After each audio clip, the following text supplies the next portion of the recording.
जैसी यसे स्वयं स्वभावाप्ति राभावे कृष्ण कर्मणा तस्मै सज्ञान रूपाय नमोस्तु परमात्मने। बोलिए आचार्य पूज्य पाद स्वामी महाराज की। बोलिए आचार्य गुरुदेव श्री विराग सागर जी महाराज की। अहिंसा मई विश्व धर्म की।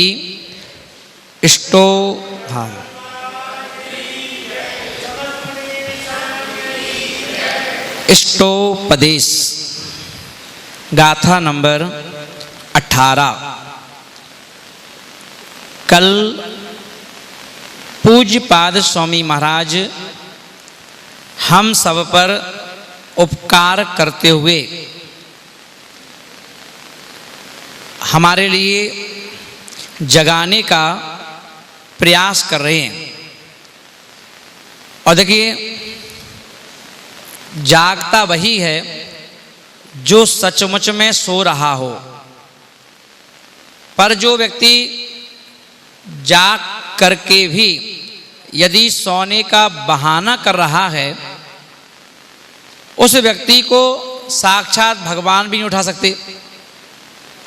पर जो व्यक्ति सचमुच नींद में है, उस व्यक्ति को हल्का सा इशारा या हल्का सा हिलाना भी उसके लिए जागने में निमित्त बन जाता है।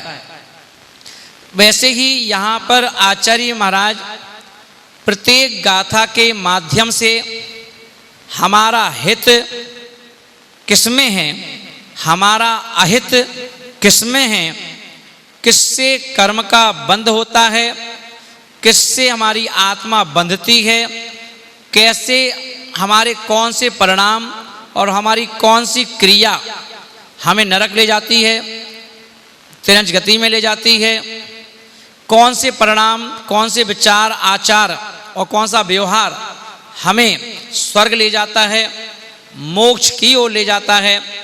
ये सारी एक शोरूम की तरह सारा माल आचार्य पूज्य पाद स्वामी महाराज हमें दिखा रहे हैं। अब ये हमारे ऊपर है कि आप कौन सा माल खरीदना चाहते हो, वो आपको खरीदना है ना। दुकानदार माल दिखा सकता है ग्राहकों को, पर कोई भी ग्राहक को दुकानदार जबरदस्ती माल नहीं दे सकता। दे सकता है क्या? चाहे छोटी दुकानें हो, चाहे बड़ी दुकानें हो, दिखा सकते हैं। देखो भाई साहब, ये बहन जी देखो, ये है ऐसा है, ये बहन जी ऐसा है, ये बहन जी ऐसा है, देखो भैया देखो ऐसा है, ये अच्छी चीज़ है, ये ऐसी चीज़ है ना। बाकी तो ग्राहक के ऊपर है कि हमें नहीं देनी चाहिए ना। तुम भले लाखों लाखों सामान दिखा दो, हमें पसंद ही नहीं आया, एक बात कह चला जाएगा, है ना। तो उसके बाद एक ऑप्शन है बस। इसलिए आचार्य महाराज भी हमें उस शोरूम की तरह एक एक गाथा के माध्यम से अपने शोरूम का माल दिखा रहे हैं। देखो भाई, ये देखो, ये देखो।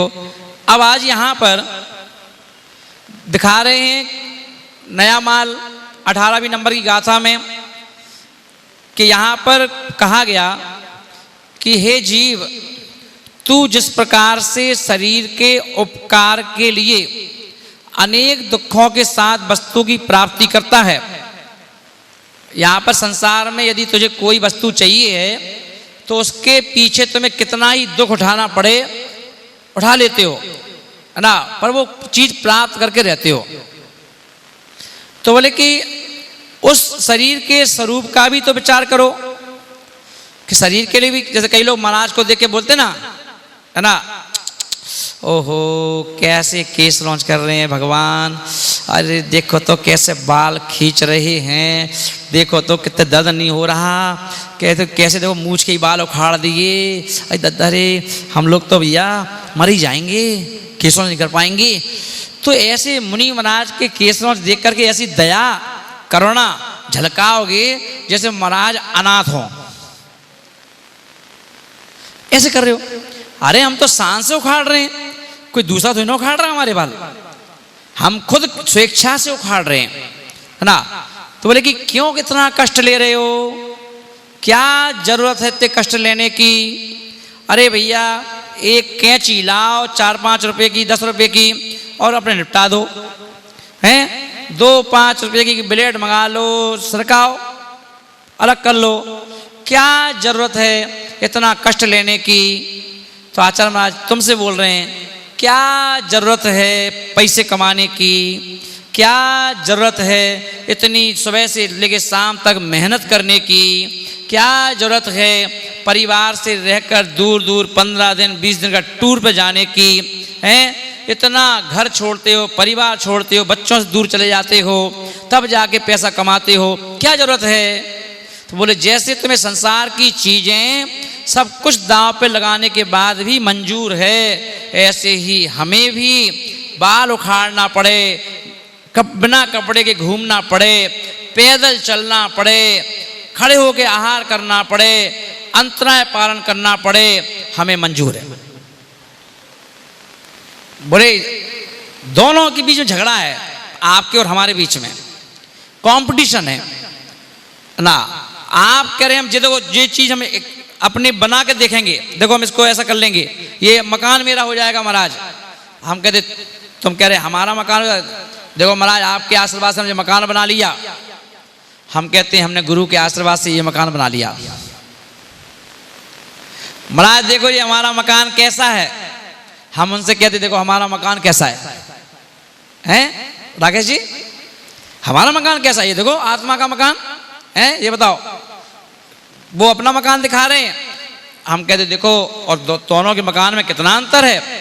तुम्हारा मकान जब तक तुम जिंदा हो तब तक तुम्हारा मकान है, और जिस मकान को हमने सुंदर बनाया है, जिस मकान की रजिस्ट्री हमने करवाई है, वो हम जिंदा हैं तब भी हमारा है और मर जाएंगे तब भी हमारा है।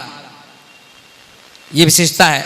इसलिए इस मकान के पीछे हम पागल हैं कि तुम अपने मकान को बना करके करोड़ों रुपया लगा करके मरने के बाद अपने साथ नहीं ले जा सकते हो, पर हम जिस मकान को बना रहे हैं वो हमारे साथ साथ जाएगा। इसलिए हमारे अंदर पागलपन है ना। इसलिए तुम करते हो वो हम नहीं करते, जो हम करते वो तुम नहीं करते हो। तुम कभी कभी खड़े होकर खाना खाते हो, हम तो रोज खड़े होकर खाते हैं। तुम सुंदर सुंदर परिधान ला करके पहनते हो, हमने परिधान का त्याग ही कर दिया है। तुम सुंदर जब भी कहीं तुम्हें जाना है तो तुम गाड़ियों में यात्रा करते हो, और हम तो अपने पैदल पैदल कहीं भी जाना है वहीं चले जाते हैं। तुम नहाते हो, हम नहाते नहीं ना। सब कुछ उल्टा उल्टा है।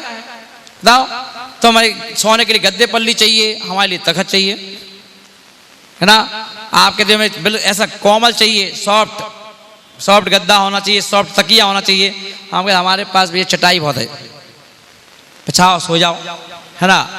तो सब कुछ उल्टे उल्टा तो है ना। बताओ उन्होंने कहा हम अगर कोई ज्यादा नाटक करेगा तो मैं तो चिल्ला देता हूँ, क्रोध कर देता हूँ। कोई हमारा सम्मान नहीं करे या कोई हमारा नाम ना ले तो मुझे तो गुस्सा आ जाता है, और मैं तो क्या करता हूँ अपना काम निकालने के लिए मायाचारी भी कर लेता हूँ, है ना। और दिमाग में ये भी मेरा हो जाए, ये भी मेरा हो जाए, ये भी मेरा हो जाए, लोभ भी कर लेता हूँ। और हम कहते हैं कि जो हमारे पास था वो भी हम छोड़ दिया, कोई लोभ नहीं है। अगर लोभ है तो अब तो एक ही लोभ है, लोभ तो है, खत्म नहीं हुआ। और वो लोभ क्या है? जिन भगवान की तुम पूजा अर्चना करते हो उन भगवान के जो गुण हैं उनका लोभ है कि ये गुण मेरे पास कब आएंगे। जो इनके पास गुण हैं वो मेरे पास कब आएंगे, ये लोभ है। लोभ ऐसा नहीं कि लोभ नहीं है लोभ।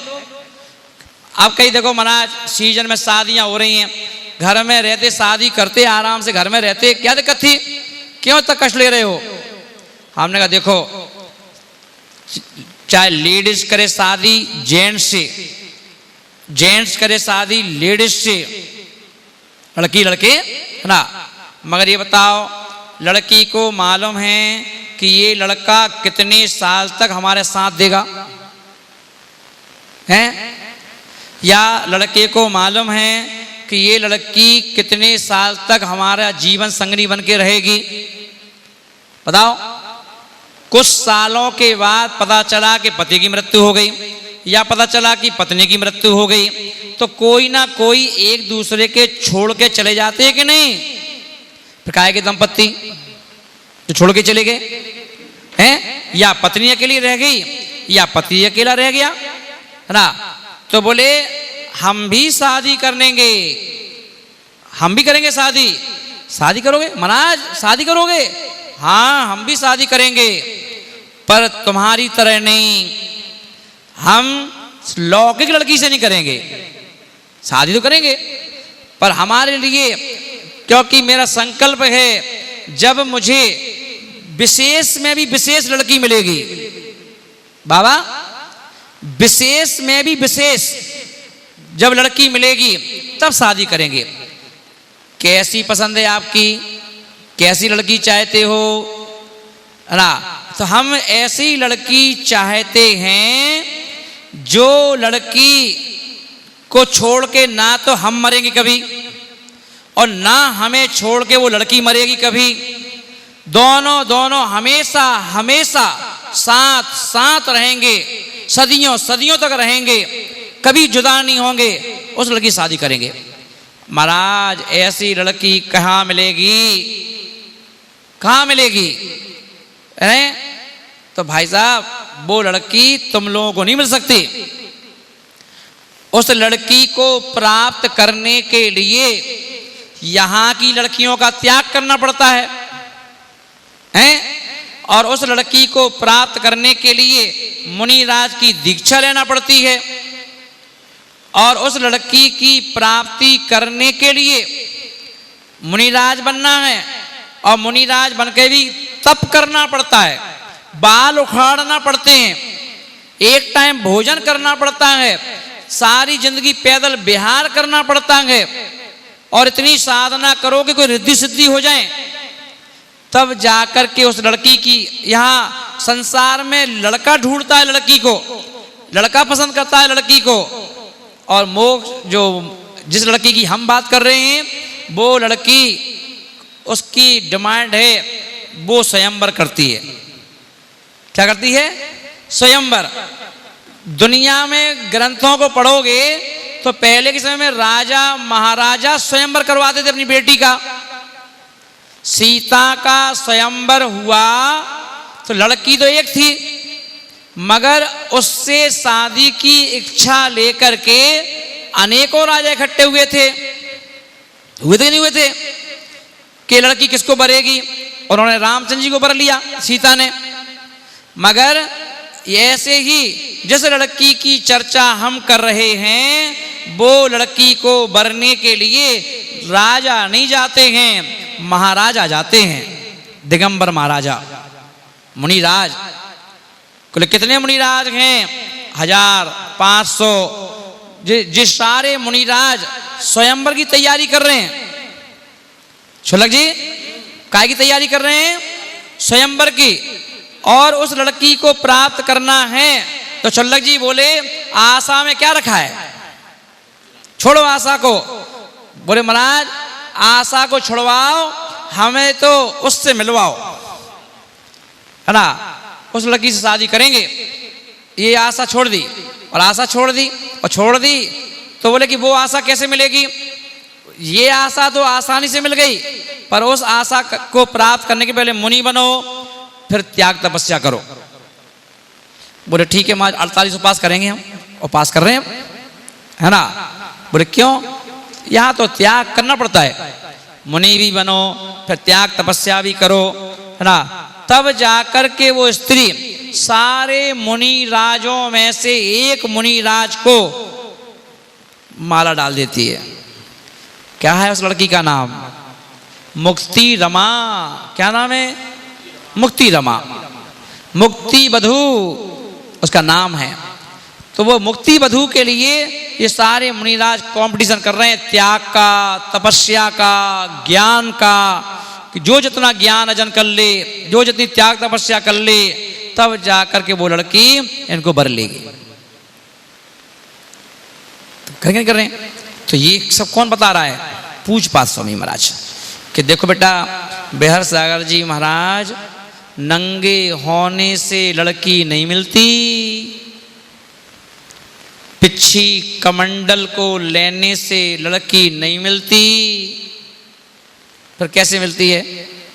क्यों कह दिया ना कि मूढ़ मुड़ाना बहुत सरल है, कि मूढ़ मुड़ाना बहुत सरल है, मन मुंडन आसान नहीं, व्यर्थ भभूत लगाना तन पर, यदि भीतर का ज्ञान नहीं।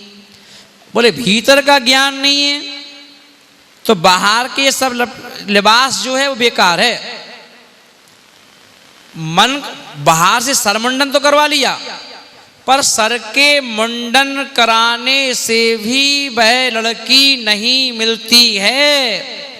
उस लड़की को, अगर कोई लड़की है, लड़की को लड़का चाहिए, मान लो मोक्ष भर चाहिए, मोक्ष भर, तो लड़की को भी सर का मुंडन कराना पड़ता है। इसलिए जितनी आरिका माता हैं वो भी क्या करती हैं? केश लॉन्च करती हैं। उन्हें वर चाहिए और उनके लिए मुक्ति रानी चाहिए, होड़ मची है, तो करो तप, त्याग करो, तपस्या करो। तो बोले मूढ़ मुड़ाना बहुत कितना, कहीं महाराज केश लॉन्च कठिन सरल नहीं है। अरे यार 3-4 घंटे के तो कष्ट है, बाकी तो 3.5 महीने का तो आराम है बताओ। तो बोले, तो कवि कह रहा है कि मूढ़ मुड़ाना बहुत सरल है, मन मुंडन आसान नहीं।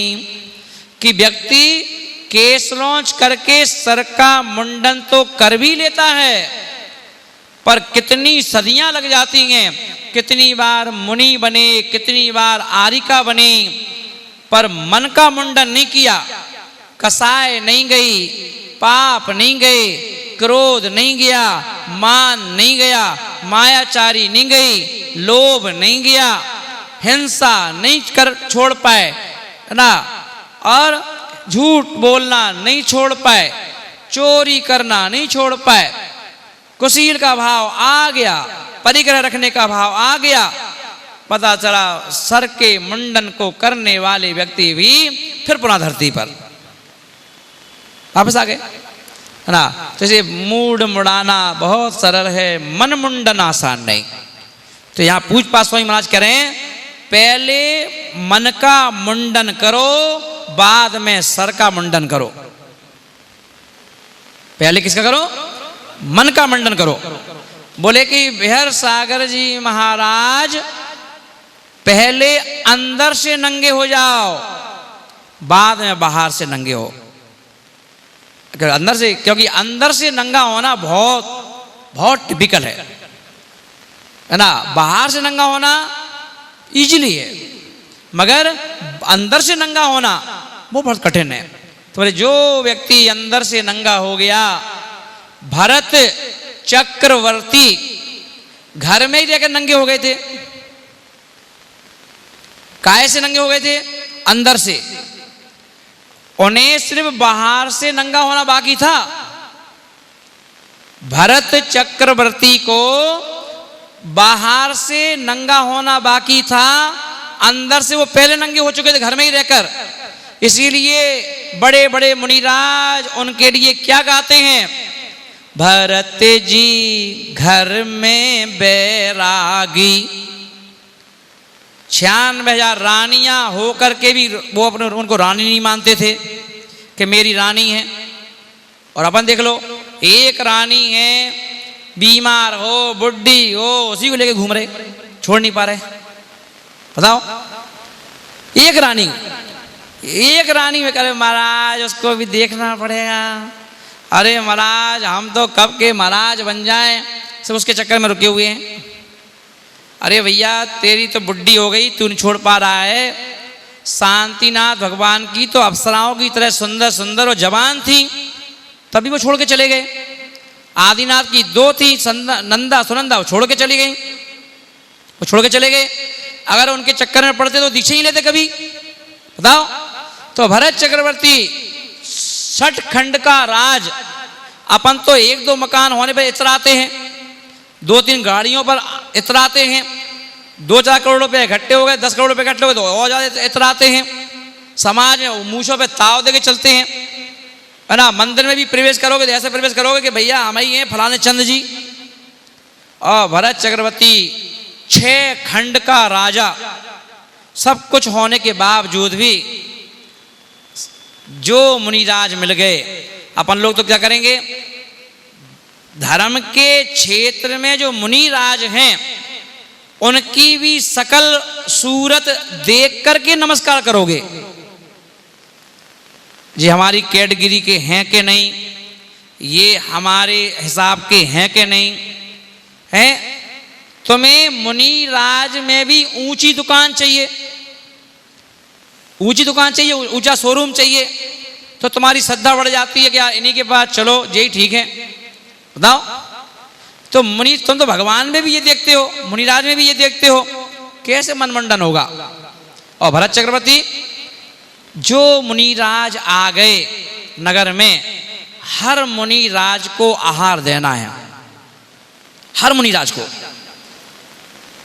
धन्य है वो मुनिराज कि भरत चक्रवर्ती 6 खंड का अधिपति और मुनिराज के सामने हाथ जोड़ के खड़ा है।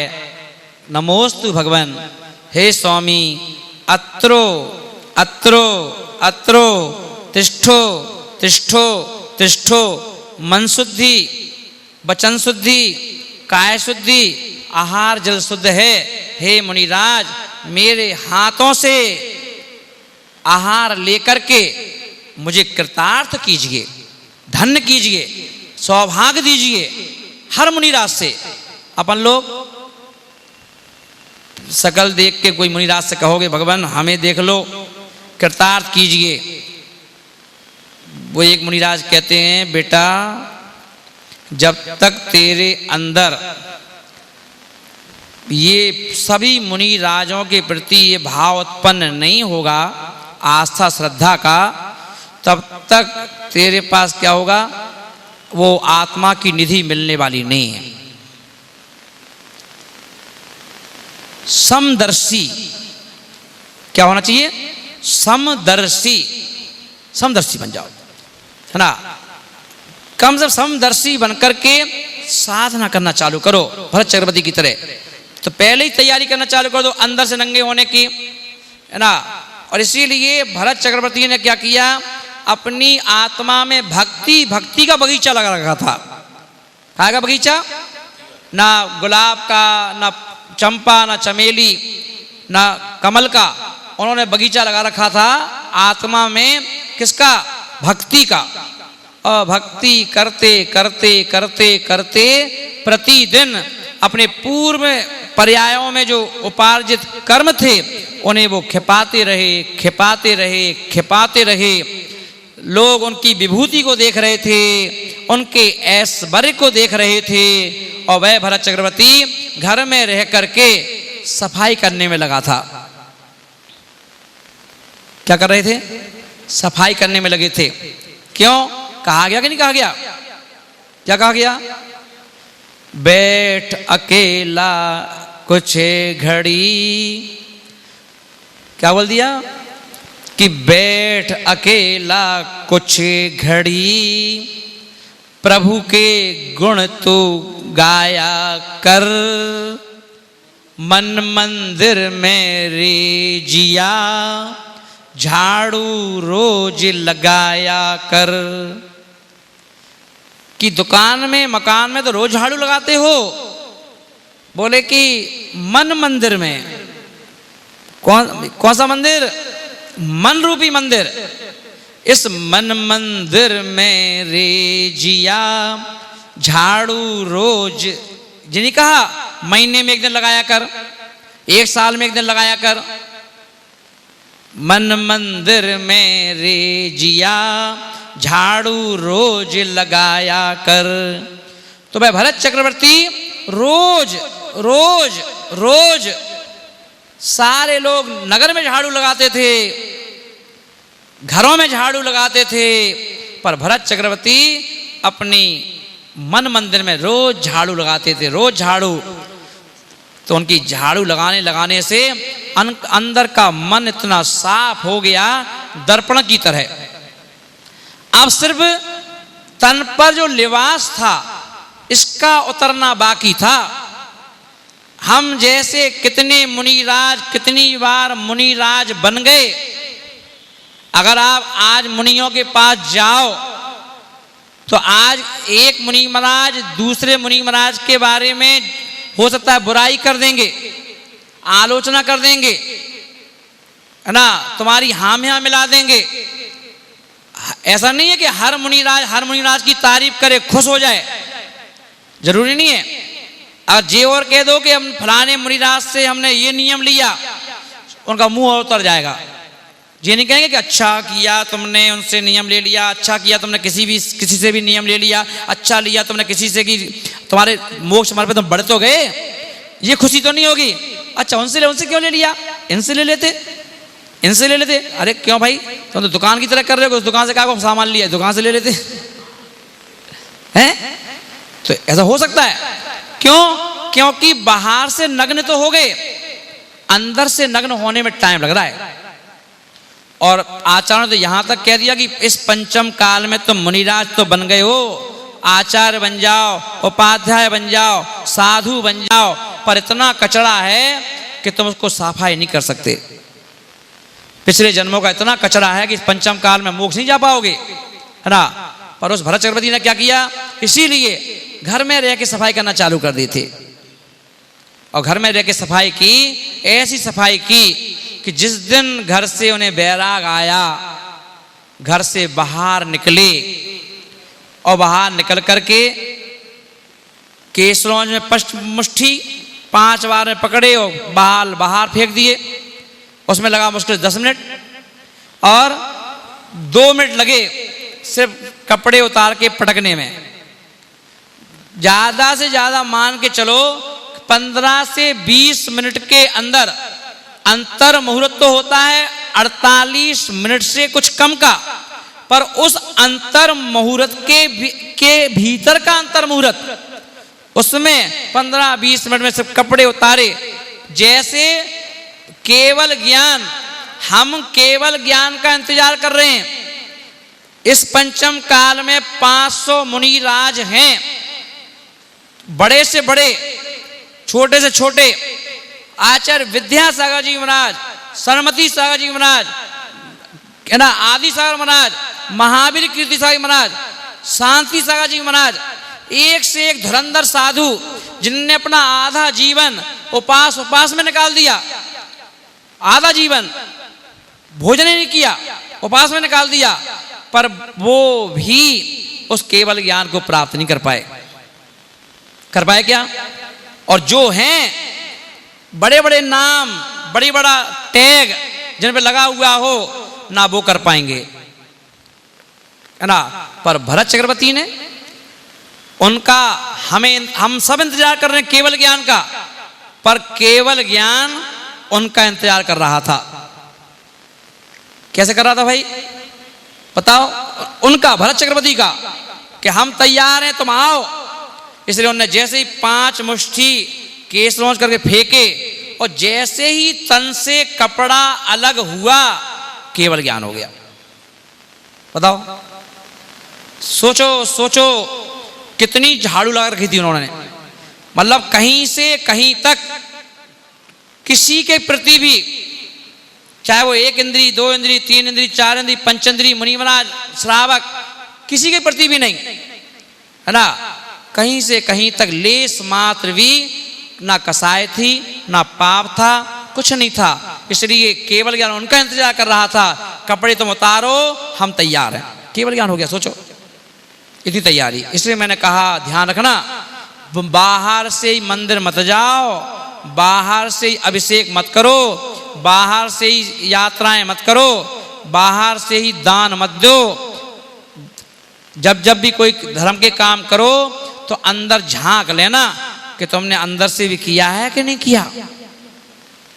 इसलिए कह दिया कि बैठ अकेला कुछ घड़ी, गुरु के गुण तू गाया कर, और मन मंदिर में रेजिया, झाड़ू रोज लगाया कर। भजन है, बहुत सुंदर भजन है, ये पुराना भजन है। अब तो नए नए भजन आने लगे गानों पर, ये पुराना भजन है ना। और अकेले में सुबह सुबह 4 बजे 5 बजे सामायिक के टाइम इस भजन को लगा के और चुपचाप आंख बंद करके सीधे बैठ जाओ तो खिड़कियां हिल जाएं। इतना सुंदर भजन है ना। ऐसी तैयारी भट्ट चक्रवर्ती ने की। तो यहाँ आचार्य महाराज पूज्य पाद स्वामी महाराज क्या बोल रहे हैं कि भवंती प्राप्य यत संग, मां सूचिनी सुचिन्यपि, सक्काया संतप्ता पायस, तदर्थम प्रार्थना वृथा।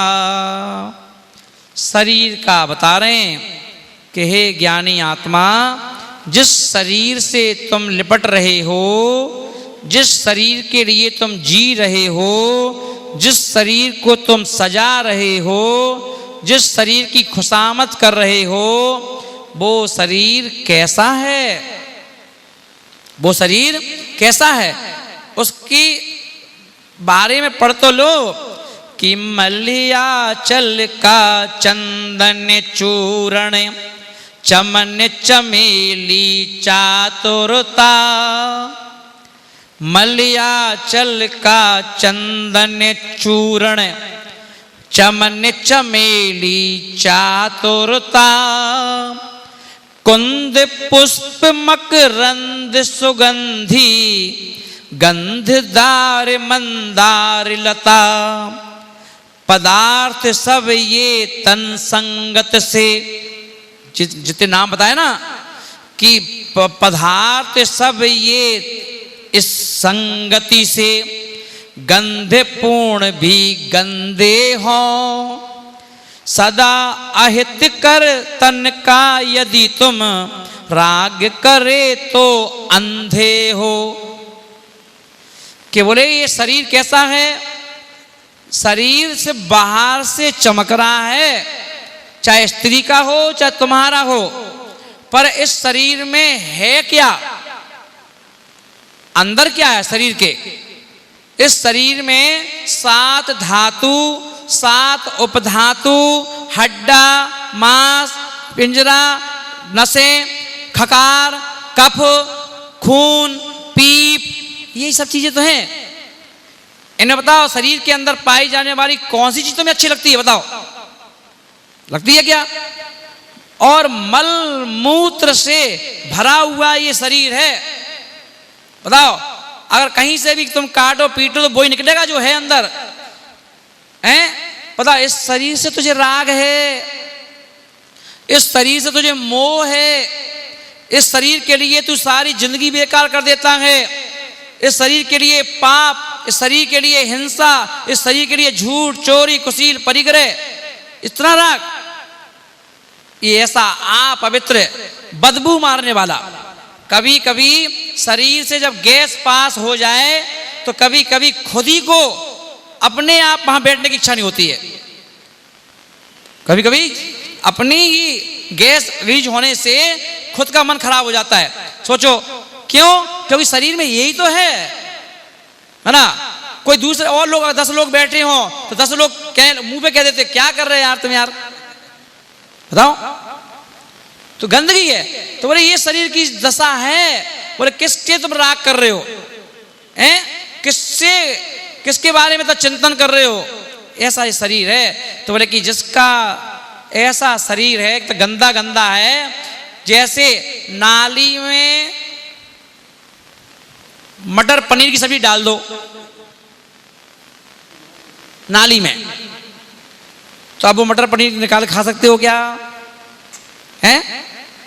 क्या हो गया? वो गंदा हो गया है ना। मटर पनीर सब बचा क्या? मटर पनीर मतलब गटर बन गया हैं। अच्छे रसगुल्ले लाओ खरीद करके और डाल दो गटर में, बाबा क्या हो जाएंगे वो, रसगुल्ले कहाँ बचे, तो गटर बचा, गटर ही हो गए वो तो।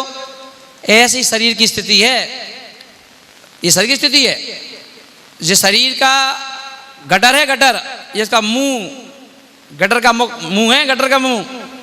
जैसे आज के समय में टेक्नोलॉजी इतनी आ चुकी है कि बड़े बड़े नालों पर रोड बना दी गई, अब ऊपर सुंदर सुंदर गाड़ियां चल रही हैं लाखों लाखों रुपए की, पर किसी को ये नहीं मालूम है कि नीचे गटर पे चल रहे हैं हम, हैं? पता मालूम किसी को क्या कि नीचे गटर है।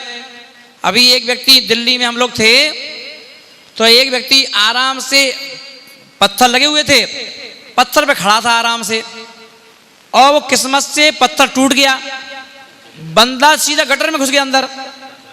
बोला पूरा कि महाराज, जब बता रहा था, महाराज जी नरक देख के आए, नरक। मैं नरक कहाँ नरक देख के आए? कहीं महाराज जी अच्छे खासे पत्थर पे खड़े थे, ऊपर पत्थर टूट गया, अंदर घुस गए, पूरा शरीर अंदर चला गया गटर के अंदर, है ना। वो तो भगवान की कृपा रही, पुण्य था कि वापस आ गए, तो हम तो सोच रहे थे कि किसी को बता ही नहीं पाएंगे कि हम कहाँ हैं। ये स्थिति बताओ। तो ऐसे ही ये भी गटर है, इस गटर में जो गया वो बच के आ रहा है क्या? एक बार रसगुल्ले को इस गटर में डाल के देखो, फिर निकाल के बताओ, हैं? इस गटर में फर्स्ट क्लास काजू, बादाम, मुनक्का डाल के देखो, और आधा घंटे बाद तुमसे निकाल के दिखाओ बेटा कहाँ है, दिखाओ कहाँ है। कोई दिखा सकता है क्या? हैं? फेयर एंड लवली लगा लो शरीर पे, और तुमसे कहे बाद में जो तुमने अभी लगाई थी आधा घंटे पहले, उसको वापस निकाल के दिखाओ, हैं? नहीं दिखा सकते। क्यों? ये शरीर तो वो गटर है, कहता क्या लगा रहे, लगाओ बेटा, हम उसको भी वैसे ही कर देंगे। कपड़ा अच्छे खासे कपड़े लाओ, है ना, और पहन लो, और फर्स्ट क्लास से यहां से जाकर के स्वर्ण मंदिर तक घूम के आओ अभी इस धूप में, और लौट के आओ, तो आप देखना पूरी शर्ट गीली हो जाएगी पसीने से, और फिर पसीने के वो दाग बन जाएंगे उस पर, नमक नमक जैसा, आप खुद ही नहीं पहनोगे, अरे ये तो गंदी हो गई। ऐसे है कि नहीं? तो तुम्हारे पसीना भी तुम्हारा है, शर्ट भी तुम्हारी है, पर तुम खुद पहनने को तैयार नहीं हो। उस शर्ट की भी क्या कर दिया, शरीर की गंदगी ने बेकार कर दिया। ये स्थिति शरीर की है, बाहर से तो बेकार कर रहा है, अंदर से तो बेकार कर रहा है। ये शरीर में है क्या बताओ? तो बोले इस शरीर से काय का राग, इसलिए इस शरीर से राग मत करो, इस शरीर से आत्मा का उद्धार करो। इस शरीर से, इसलिए ये शरीर कब शुद्ध होता है? स्वभावितो सुचौकाए रत्नात्रय पवित्रते। इसको शुद्ध करने का सिर्फ एक ही शस्त्र है, अस्त्र है, वो है रत्नात्रय। सम्यक दर्शन, सम्यक ज्ञान, सम्यक चारित्र, इसको धारण करो तो दुनिया तुम्हें मुनि महाराज कह के नमोस्तु करने लगेगी। शरीर तो वही है, वही शरीर, वही मलमूत्र भरा हुआ, वही मुंह में, वही कान में, वही देखो। अब ऐसा नहीं कि मुनि महाराज के कान से अमृत बह रहा हुए, मुनि महाराज के कान से भी मैल ही निकलेगा, निकाल निकाल फेंकते रहेंगे, है ना। फिर सुबह सुबह चले जाओ मुनि महाराज के बाद, वो भी नाक में उंगली डाल के निकाल निकाल के फेंकेंगे नहीं होंगे, है ना। मल है शरीर में, वही तो है। मगर इस शरीर की विशेषता यह है कि इन्होंने रत्नात्रय को धारण कर लिया है, इसलिए सब लोग आकर के इनको नमस्कार करते हैं, नमोस्तु महाराज, नमोस्तु महाराज। एक मल से भरा हुआ घड़ा दूसरे मल से भरे हुए घड़े को कह रहा है आशीर्वाद, आशीर्वाद। तू भी अपने घड़े को सजा ले, जैसे अपन ने सजाया ना, ये सजाना ही तो है। अच्छी शर्ट पहन लो, रंगीन पहन लो, लाल पीली हरी नीली काली पीली पहन लो, जैसे लोग खुश होंगे देख के, कितना अच्छे लग रहे हो तुम आज इसमें, है ना। पर अंदर क्या है, हैं? अंदर क्या है? तो ऐसे ही तो घड़ा है। तो बताओ, इनने अपने घड़े को सजा लिया रत्नात्रय के चादर से, और ये तुमसे भी यही कह रहे हैं, तो तेरे अंदर भी वही सब कुछ है। तू भी रत्नात्रय से अपनी आत्मा को सजा सकता है, शरीर को सजा सकता है। आज तू हमें नमस्कार कर रहा है, कल लोग तुझे नमस्कार करेंगे। आज जैसे लोग हमें आहार दे रहे हैं, कल अगर तूने अगर आत्मा को सजा लिया रत्नात्रय से तो कल तुझे भी आहार देंगे। आज हमें नमोस्तु कर रहे हैं, कल तुम्हें भी नमोस्तु करेंगे। आज हमारी सेवा कर रहे हैं, कल तुम्हारी भी सेवा करेंगे। बस इतना सा काम करना है। क्या करना है? ये बाहर के नकली परिधान छोड़ करके रत्नात्रय को धारण कर लो। सम्यक दर्शन की चादर ओढ़ लो, सम्यक ज्ञान का पैंट पहन लो और सम्यक चात्र के गहने पहन लो। हो गया काम बस। तो पर चमक है ना। सब लोग नहा धो के आ रहे हैं, क्रीम पाउडर लगा के आ रहे हैं, होटल में खा के आ रहे, पार्टी में जाके खा के आ रहे, रत्न ना डीजे पे डांस करके आ रहे, फिर भी चेहरे पे देख लो चमक नहीं है। और ये देखो कुछ नहीं कर रहे, तब भी चमक रहे, चमक रहे है ना। तो महाराज यहाँ बोल रहे हैं कि भवंती प्राप्त के जिसका संयोग पा करके पवित्र पदार्थ भी अपवित्र हो जाते हैं, ऐसा ये शरीर सदा विनाशीक बना रहता है। और इतने पे भी जब मलीमल है, कभी यहाँ फुंसी निकल आई, कभी पीठ में फुंसी निकल आई, कभी हिप्स में फुंसी निकल आई, कभी जंघा में फुंसी निकल आई, कभी कहीं सिर में फुंसी निकल आई। क्यों? अब जो अंदर भरा है बाहर निकल आता है धीरे से, है ना। तो जो शरीर ऐसा है, तो बोले इसलिए उसके लिए पवित्र करने की कामना व्यर्थ है। शरीर कभी पवित्र नहीं हो सकता। कोई ऐसा गंगा जल नहीं है जो शरीर को पवित्र कर दे। शरीर को पवित्र करने का एक ही जल है जिसका नाम है रत्नात्रय। क्या नाम उसका? रत्नात्रय। स्वभाव तो सचौकाए रत्नात्रय पवित्र थे। रत्नात्रय से पवित्र कर लो। तो महानुभाव हम सब एक हैं, एक से हैं। बस जैसे तुम पैसे में बड़े हो जाते हो, हम रत्नात्रय से बड़े हो गए। और पहचान कैसे करें कि रत्नात्रय बड़ा है कि पैसा बड़ा है? तो सारे पैसे वाले, अगर पैसा बड़ा है तो इन रत्नात्रय धारियों को पैसे वालों के पास जाके कहना चाहिए, भाई साहब सेठ जी जय जिनेंद्र हैं। पर ऐसा देखा नहीं जाता है। सारे बड़े बड़े पैसे वाले, बड़े बड़े पदों पर आसीन बड़े बड़े नेता अभिनेता, जब भी वो आते हैं कहना नहीं पड़ता, इस रूप को देख करके स्वयं झुक जाते हैं, हाथ जोड़ लेते हैं। इससे तो पता चलता है कि ये ही बड़े हैं। जब ये ही बड़े हैं तो होड़ पैसे वालों की बनने की क्यों करते हो? और होड़ ही करना है तो रत्नात्रय धारी को देख के होड़ करो कि हम इन जैसे बने। हम लोग संघ में थे तो आचार्य महाराज जो गुरुदेव हैं, आचार्य विराग साहिब महाराज, उनका मैं बहुत बड़ा एहसानमंद हूँ कि उन्होंने कहाँ से उठा करके और आज कहाँ बिठा दिया है। रत्नात्रय की वो चादर हटा करके और रत्नात्रय की चादर उड़ा दी। उनके एहसान का बदला इस भाव में क्या कभी नहीं चुका सकता, है ना। सांस सांस में अगर उनका हम नाम लें तो भी कम है। अगर हम अभी ये पूरी चमड़ी उधेड़ के उनको दे दें हम, तो भी कर्जा नहीं उतर सकता गुरुओं का, जिन्होंने इतना बड़ा काम किया है। इस पंचम काल में साक्षात नमोकार मंत्र के 5 पद में प्रवेश करवा दिया। इतना बड़ा उपकार है उनका, बताओ, उन गुरुदेव का। इसलिए वो गुरुदेव कहा करते थे, बेटा मुनि राज भी बन जाना तो मद में मत आ जाना, घमंड मत करना। जो तुमसे बड़े मुनि राज हों, ये सोचना कि देखो ये बड़े किन किन चीज़ों में हैं, मैं भी इन जैसा बन जाऊं। जब उन जैसे बन जाओ फिर देखना तुमसे और बड़ा कौन है, फिर उस जैसा बनने की कोशिश करना। फिर उससे बड़ा कौन है, उनसे जैसा बनने की कोशिश करना। हर व्यक्ति के ज्ञान को अर्जन करना। इनके पास हमसे ज़्यादा ज्ञान है ना, उनके ज्ञान को अर्जन करो। अब देख लो कि इनसे ज़्यादा ज्ञान इनके पास है, उनसे ज्ञान अर्जन करो। इनके पास गुण ज़्यादा हैं, इनके गुणों में हम भी धारण करेंगे। इनके पास क्या क्या है, जिन जिन मुनि राजों के पास, चाहे वो किसी भी संघ के हों, किसी भी पंथ के हों, कोई उनका गुरु हो, जिनके पास जो अच्छा अच्छा सामान मिले, जैसे हम अपने घर को सुंदर दिखाने के लिए कहीं से पर्दा लाते हैं, कहीं से टेबल लाते हैं, कहीं से डाइनिंग टेबल, यहाँ तक कि किचन का सामान भी चाइना से, है ना, फर्नीचर चाइना से लाते हैं, अलग अलग फील्ड का सामान, अलग अलग पलंग भी अच्छा, अलग डेवलप का गद्दा, है ना, और हर तरह के 50 जगह के सामान, सुंदर सुंदर सामान को ला करके सुंदर घर बनाते हो।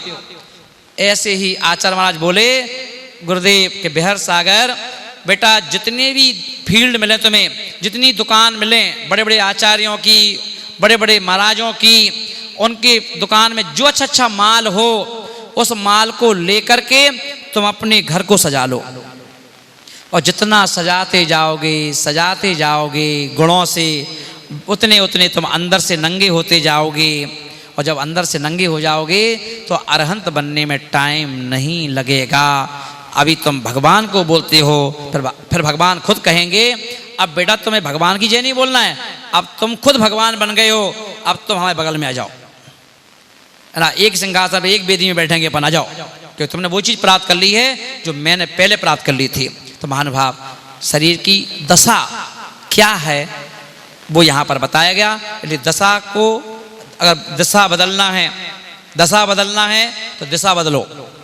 अभी गृहस्थ जीवन की दिशा है, दिशा को मोड़ो, है ना, जैसे ऊपर झंडा रहता, झंडा जिस दिशा की हवा चलती है वह झंडे का रुख उस तरफ हो जाता है, ऐसे होता नहीं होता है।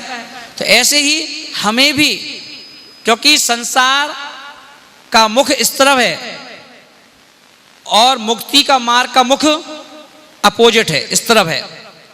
तो बस क्या करना है, दिशा चेंज करना है, दशा अपने आप बदल जाएगी। बोलो महावीर भगवान की जय।